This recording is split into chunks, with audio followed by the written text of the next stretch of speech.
This is my homework assignment for Paul McWhorter's lesson 31, measuring temperature and humidity with the DHT11.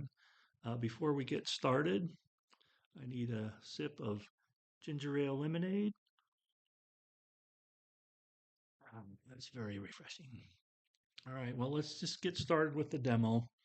I've got the blue button hooked up to start the temperature reading. Get on it. There we go. And it's lagging a little bit. I've got to get that camera worked out a little bit better, but it is working. You can see it's displaying everything it needs to display. You'll also notice that I print out to the serial monitor and for testing. But what really might interest you is I'm printing out the degree symbol for temperature. So I'll show you how I do that later on. So it scrolls through once like it should, and then it's done. So let's go on over.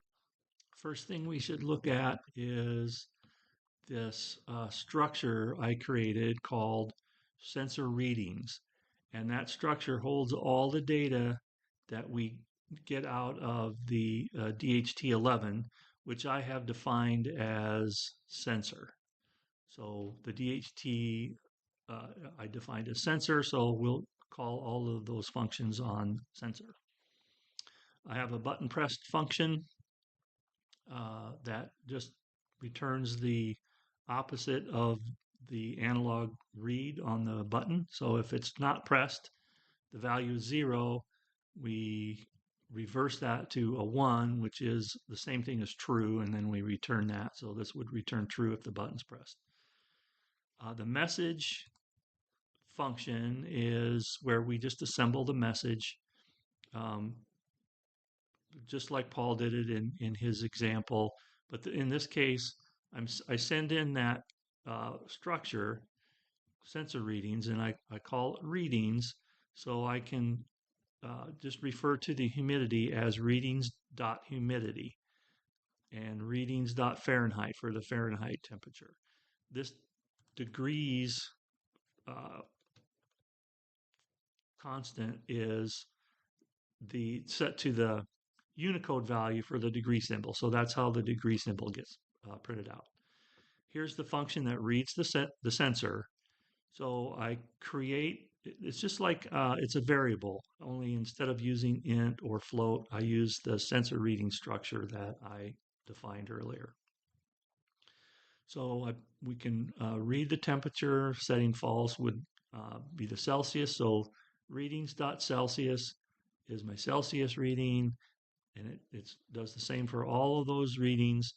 I can even populate this error value with the test for any of those values being not a number, in which case that error would be set to true.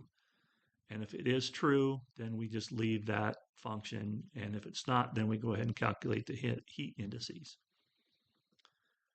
The scroll function, that's just where the matrix gets initialized and the message gets scrolled, and then the matrix gets shut down, ended. So if we go through the loop, I think this is very readable because of the way I've created the functions. If the button is pressed, we're going to read the sensor, and if into this readings variable, and if there's been an error, readings.error will be positive. So we'll just print it out to the serial port that there's been an error, and we'll return out execute the loop again. We'll return out of the loop. So then I create the string calling that message function, passing it that readings structure, and we saw how that was done. And then I printed that out to the serial port just for testing. And then we call that scroll function and pass it the banner message, the message called banner.